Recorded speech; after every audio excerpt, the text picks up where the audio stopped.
welcome to Shattering Myths. Our program is devoted to the fastest growing segment of our society, to those of you like me who've come to know that there is something dreadfully wrong, even destructive, about religion and politics, media reporting, military invasions, and economic schemes. We realize that these institutions are part of the problem. They are not part of the solution. So instead of merely presenting the news, our mission will be to understand what is causing the tragedies that are besieging our planet, while predicting how these events will influence our world if we don't stand up to them. And that is why in our second hour, we're going to engage God on his terms through evidence and reason, since his guidance regarding his covenant provides hope, the only reliable response in an exceedingly troubled world. Words, wisely wielded, provide the answer for everything that ails us, from economic ruin to terrorism, from religious myths to political hypocrisy. If you agree or disagree, if you'd like to participate in this program, our number is toll-free, 877-300-7645. CNN reported early this morning that the partner of Glenn Greenwald, if that name doesn't ring a bell, Glenn Greenwald is the fellow who first broke the NSA spying story. He worked for the Guardian newspaper. It was then the PRISM aspect of that story was broke by the Washington Post.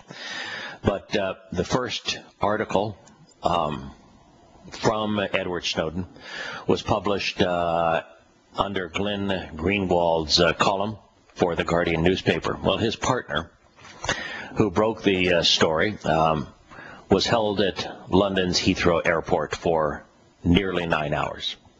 He was reportedly just passing through the airport on his way home to Brazil after leaving Berlin. So the UK is becoming America's lapdog. Before releasing him, authorities seized Miranda's laptop, cell phone, video game consoles, and USB sticks. This is the quote. "This is obviously a rather profound escalation in their attacks on the news-gathering process in journalism," he said. "It's bad enough to prosecute, to imprison sources. It's worse still to imprison journalists who report the truth. But to start detaining family members and loved ones of journalists is simply despotic. Even the mafia had ethical rules against targeting the family members of people they felt threatened by." Yes, the U.S. government has stooped to a level beneath that of the mafia. It is stunningly reprehensible that those who thought that breaching the Fourth Amendment of the U.S. Constitution and ignoring its safeguards against unreasonable search and seizure still have jobs, that they haven't been impeached. They have violated their oaths of office. It doesn't matter if they're head of the NSA, CIA, any government agencies, including the DEA, the Justice Department, that is using this improperly gathered information. Doesn't matter which agency. If you're head of one of those agencies and you've used it, you know about it, you haven't tried to stop it, then you ought to be impeached. And if you're like Clapper, who lied about it to Congress, you ought to be charged with perjury and convicted. We ought to be holding parades for Edward Snowden, a man who still has a conscience, who knew what his agency was doing was wrong. And yet we have buffoons on both sides of the aisle pretending that this was an appropriate thing to do and that we ought to be able to, at any time, detain journalists, steal their laptops, steal anything that they have on them, do whatever we want to do just because, what, we're paranoid as a nation? Is that what it's come down to? Or we become such a bully that we don't think that we have to pay attention to the rules that govern civil behavior.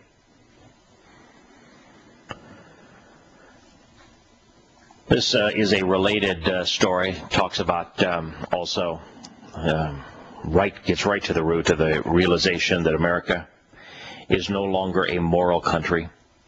For many years, the United States has had a growing problem in its criminal justice system. The United States is number one in the world when it comes to incarceration, by far. In 2009, for example, for every 100,000 citizens, 760 Americans were in prison. Now, that doesn't count the number that are in jail, just in prison. And that 760 as a percentage of 100,000, which is 0.75%, doesn't take into account the 25% of the population, those under the age of 18, no matter what crime they commit, can't go to prison. The number in terms of percentage of adults, Americans that are imprisoned, is well over 1% in prison. And there's no country even close to us. I mean, that's 5 times the incarceration rate of America's lapdog, Great Britain. It's 8 times the rate of Germany. 8 times the rate of a nation like South Korea. 12 times the rate of incarceration in Japan. This trend began about 40 years ago. We have had a lot of trends in America that date back to about that same period of time. It is when political correctness finally held the ultimate sway on young people's minds. In 1970, state prisons had a combined total of 174,000 inmates. By 2009, they had 1.4 million, an 8-fold increase. You know, an 8% increase would be meaningful. An 8-fold increase? Unfathomable. And these correctional systems cost a lot of money, nearly $80 billion a year, more than the gross domestic product of entire nations like Croatia, Tunisia, for example. Federal prisons account for about 14% of our total inmates. In these prisons, the most serious charge for nearly half of all inmates is a drug offense. Now, I've shared this with you before, and it's just a matter of curiosity, perhaps. I'm not political. I used to be a conservative Republican, flag-waving patriot, pro-military hawk, and now I disavow every bit of that. And I do so because I realize that the Republicans have actually been worse in almost every important aspect of governance than the Democrats. The only thing the Republicans have going for them is better rhetoric, but that's what makes them more dangerous, because they lull the nation into believing that they're going to do the right thing and then do the wrong thing. But if I were to be political, I would be a libertarian. And there is one aspect of libertarian politics that is the principal thing that separates most Republican conservatives who have recognized it's time to give up on their political party from becoming a libertarian. It happens to be the legalization of drugs. Their value system can't absorb that, but yet our value systems ought to be based on choice and of activating people's nasama. We spoke on Friday about the value of this gift that God gave uniquely to humankind, a nasama, a conscience. We ought to let people know that there are alternatives to drugging themselves. But the choice to drug oneself, so long as you're not in a motor vehicle endangering others or operating a dangerous piece of equipment, ought to be legal. That would thin out half of the federal prison population. Something that we ought to be aware of. Now, in state prisons, we're only 20% of only 20% of the inmates have a drug offense as their most serious charge. Now, that doesn't mean, by the way, that only 20% of state prisoners are there because of drugs. No. What that means is that the most serious charge is not drugs. Now, and this is the issue with making drugs illegal, you empower illegal activity. The prices are higher when something is illegal, and it makes the user more likely to commit a violent crime to get them. And because the distribution is not legal, those who engage in it because of the enormous monies that are available are typically armed and deadly. And so if you commit a violent crime while either under the influence of drugs, or while selling drugs, or while trying to steal the money to buy drugs, then your most serious crime isn't drug possession, but the murder or robbery. But it still all goes down to the realization that it's drug-related. Now, here's an interesting aspect, according to this article. The federal prison population has increased every year since 1980. The federal prison population continued to increase, while the state prison populations have been declining in recent years. Now, we had a series of days where we reported on how the NSA data that is being illegally seized in America was being used to game the justice system. And we ought to be very concerned about that, particularly since state prison populations are declining and federal prison populations are escalating. And we now know that there is an agency outside of Washington, D.C. that is specifically designed to use the improperly gained data from the NSA to begin criminal proceedings against American citizens.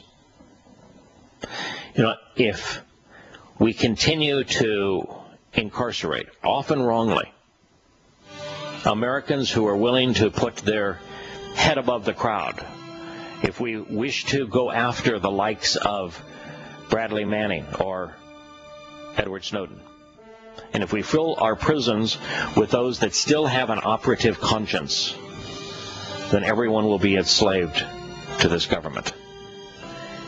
While you're free, now is the time to stand up, be accountable, make a difference.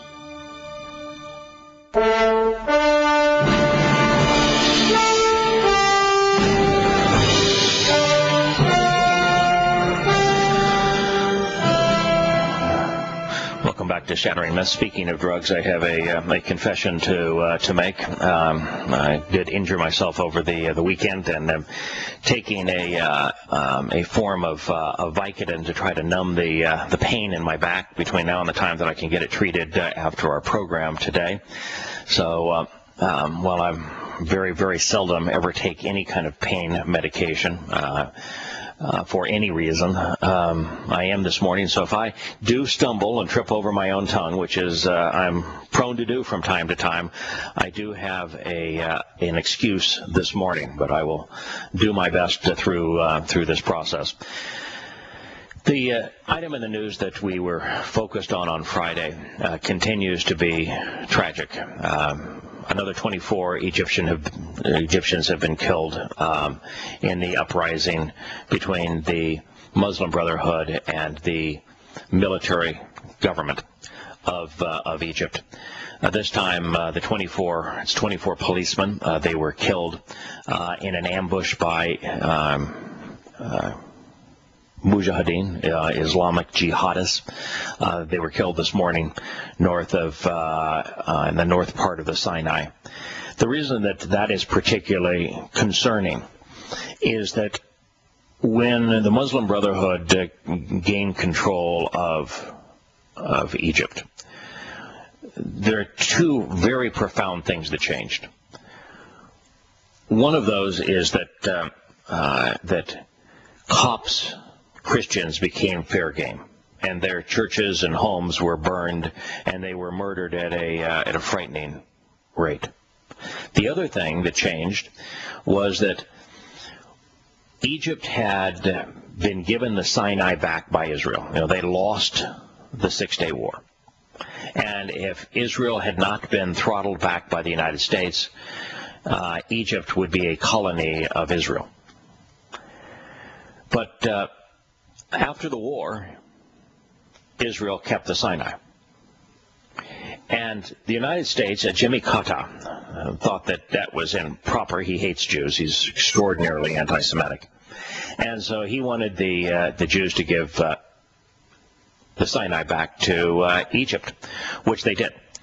And the trade, now here's Egypt lost the war. And they get the land back that they had confiscated from them because they lost the war, and Egypt and Israel had now a buffer. But the United States agreed to pay Egypt over $1 billion a year, and also to give them this land back. And it was all just for promises of peace. So here now we're in a situation where the Muslim Brotherhood comes into power. The first rally when they became legal again in Egypt after the yoke of the prior military junta was broken was death to Israel. Millions of Egyptians in Tahrir Square and in the public squares across Egypt, all in unison, death to Israel. And so what they've done is that they've allowed the enormous influx of weapons that were provided by Qatar and indirectly by the United States to aid the jihadists, the mujahideen that took over Libya, to be distributed in the Sinai. And it has turned into literally hell on earth. The prime business of the Sinai now is organ confiscation. They'll take innocent people and they'll chop out their kidneys, a liver, whatever organ has the highest price on the international market.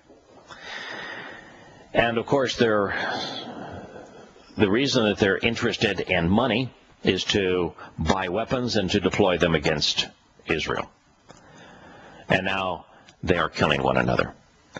I have long wondered how in the world we're going to, particularly with the uprisings throughout the Islamic world that has become a Islamic Reformation, how do we get to 2026, the fall of 2026, when the tribulation begins, and into 2027 when the Magog War starts and Team Islam attacks Israel again in unison? How do we delay that the inevitable that long? Not how do we delay, because we're not going to delay it, but just how in the world is it going to take that long before Team Islam decides, you know, we're enraged, we've created a mess, we need to blame somebody, let's go attack Israel? And the answer now has become obvious, and the answer is coming to us in the most obvious of all prophecies, one of the very earliest prophecies in the Torah. Speaking of Ishmael's descendants, today's Muslims, their hands shall be raised against their brother, and their brother's hands shall be raised against them. They're so occupied killing each other that they can't be bothered right now killing Jews. We'll return to Shattering Myths in a moment. I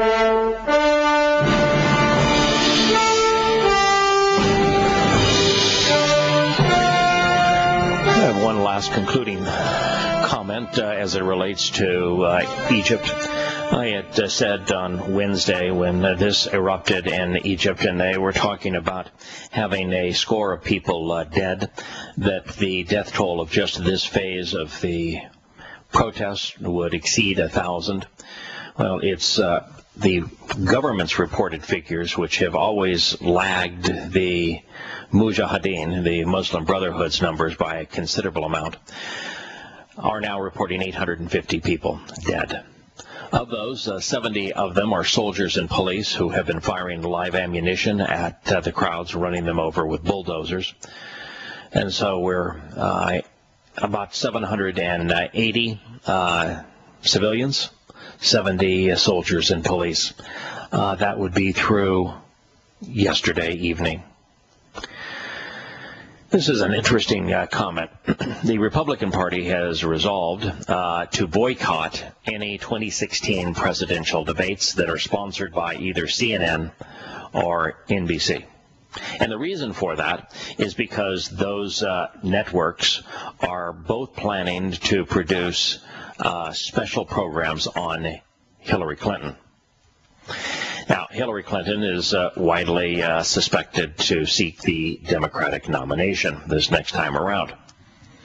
And so CNN and NBC want to do their part and to give her her PT 109 moment. Now, the fact that this woman hasn't accomplished anything that would be considered valuable is another story altogether.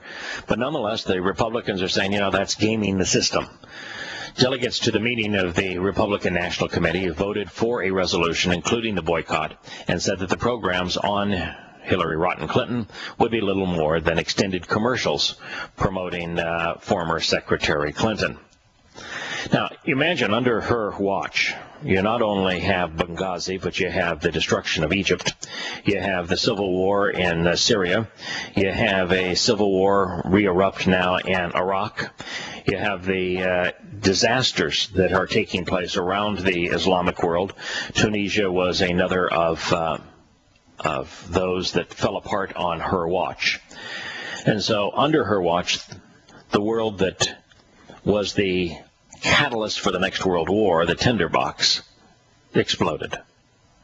The RNC also resolved that it would require that any future debates have appropriate moderators.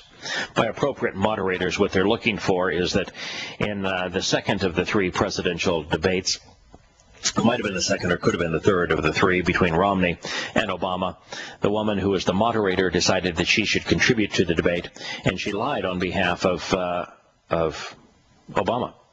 It was the issue on whether Obama called the Benghazi attack a terrorist attack, or whether he said that it was the product of the Christian film and therefore a spontaneous crowd behaving badly.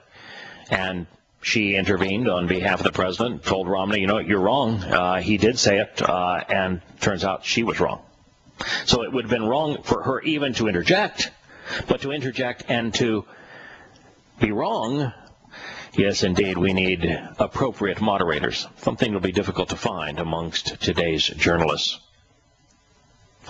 This is an interesting story out of Reuters. The United States, of course, is on the wrong side in Syria. We ought not be on either side because they're both rotten, but we are most certainly on the wrong side if you were just to view the two opposing groups with a bit of discernment. UN Human Rights Chief Navi Pillay said on Friday that she wanted an independent investigation into an apparent massacre that was carried out by Syrian opposition forces in the town of Khan el-Assal. Now, there is nothing apparent about the massacre, and there's nothing that needs investigation into who was the cause of the massacre. The video that has been released shows a group of Islamic jihadists. They happen to be a group that calls themselves supporters of the Islamic Caliphate, is what they call themselves, gloating over a pile of 30 bodies, young men that were piled up against a wall. They collectively killed over 100 people, mostly civilians, during a rebel offensive in Aleppo. And they were gloating over killing. As we've said so many times before, Muhammad couldn't give his Muslims a reason to live, so he gave them a reason to die. So over 100,000 have died in this conflict thus far. Initially, of course, all of the atrocities were blamed on the human rights abuses by Assad's forces. But the reality has been that there have been far more human rights abuses of rapes, robberies, grotesque murders perpetrated by the rebels. As bad as Assad is, and he is one of the worst dictators in modern history, those that are opposing him are far worse. And this is the problem. It has become a proxy war. Now, it's interesting that when this war first erupted, almost 2 years ago, I began to call it a proxy war right from the beginning, because it was obvious that this war was taking place because the United States invaded Iraq and gave Iraq to Iran. Previously, the Syrian government had its primary benefactor being Iraq, even though Assad was of the Alawite clan, which is associated with Shia Islam. He's not really a Muslim. And so Saddam Hussein, who was a Sunni, tribally, he really wasn't a Muslim. You had two secular dictators, both of whom had an affinity for the Ba'ath Party, which was very similar to Adolf Hitler's Nazi Party. And they were mutually supportive. But the American government decides that, here, I got this really great idea. Why don't we invade Iraq and depose Saddam Hussein, and we'll give democracy a chance, not being able to count and realize that if we do that, the Shias in Iraq are going to elect politicians who are controlled by the Shiite mullahs in Tehran, and we're going to take Iran's only enemy and give them that nation, which then changed the power structure such that now Iran controls Syria. And the Saudis and the Kuwaitis and the Qataris hate that, because they view, as Sunni Muslims, they view Shia Islam as their enemy. And so we created the environment for this proxy war. The United States' moronic decision, immoral decision, catastrophically misguided decision to invade Iraq is what led to this war. And now all it is a proxy war between Sunni and Shia Muslims, a bold-faced on that regard. But to a more serious concern, you've got the United States and Europe backing the rebels, and Russia and China backing Assad. Of course, the various players are in their various positions, not because of anything other than oil.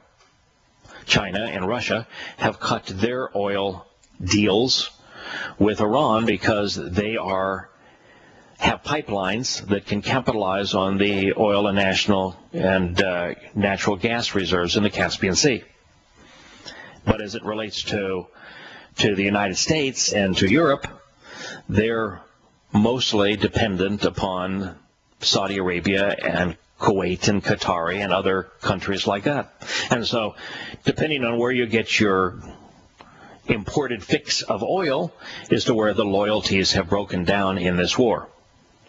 Well, so the Saudi Arabians have thought that, well, we really want the rebels to prevail and to shut down the influence of Iran, so they now have been supplying these rebels with anti-tank and missiles, as well as surface-to-air missiles.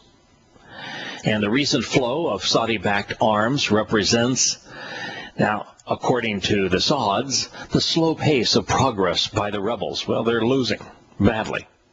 And that they say, and we have a concern that al-Qaeda-linked groups could exploit the stalemate. There are no al-Qaeda-linked groups. They're just fundamentalist jihadists. They're mujahideen. The al-Nusra Front, the Victory Front, is not an agency of al-Qaeda. They're just fundamentalist Muslims of the Sunni variety, and therefore born out of the Muslim Brotherhood. And it's exactly like Iraq all over again, in the sense that al-Qaeda had a 0% presence in Iraq before the American invasion. Osama bin Laden and Saddam Hussein were arch enemies. And so there was no al-Qaeda presence in Iraq. George Bush lied when he said that was one of the two justifications for invading Iraq. Bold-faced lie. literally no influence whatsoever. They were arch enemies. But once America was there and we toppled the enemy of Osama bin Laden, then there was a presence and an influence of al-Qaeda in Iraq. The same thing is true here. Saudis are saying, boy, unless we have a swift victory on behalf of these mujahideen, that al-Qaeda is going to take advantage of the void. Al-Qaeda had no presence in Syria prior to turning this into a proxy war. Nations are continuing to make artificial enemies, like America's war on terrorism, so that they can control their population. People make sacrifices when they think that their nation is at war. And so the nations now are creating imaginary enemies. The Saudi-financed missile shipments, by the way, are Russian. And there's really an interesting dialogue that's taking place right now between Saudi Arabia and Russia. But they are Russian weapons. And they are supplying them through Jordan. Now, Jordan up to this point has been neutral because Jordan doesn't have the wherewithal to be anything other than a doormat for Syria. And the Syrian government has said, you know, Jordan, if you decide that you want to play here and intervene, then it's going to be, well, they said you'd be playing with fire. So the Jordanians now are being made complicit in all of this, and they're the ones that are feeding these new weapons to the mujahideen. And there's nothing that says peace more than giving an enraged, murderous group of people more sophisticated weapons than they had previously.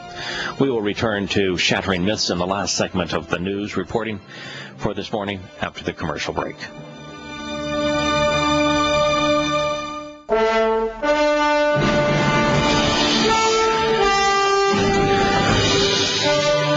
Welcome back to Shattering Myths. I do want to underscore the reason that we're reporting all of the rather depressing news out of the Islamic world.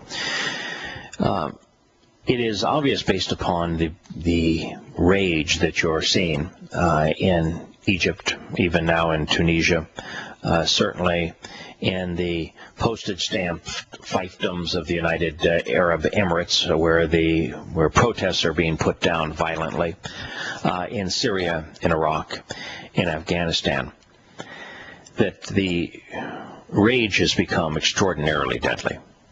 And this rage, which is born out of Islam, is not going to be contained to those countries.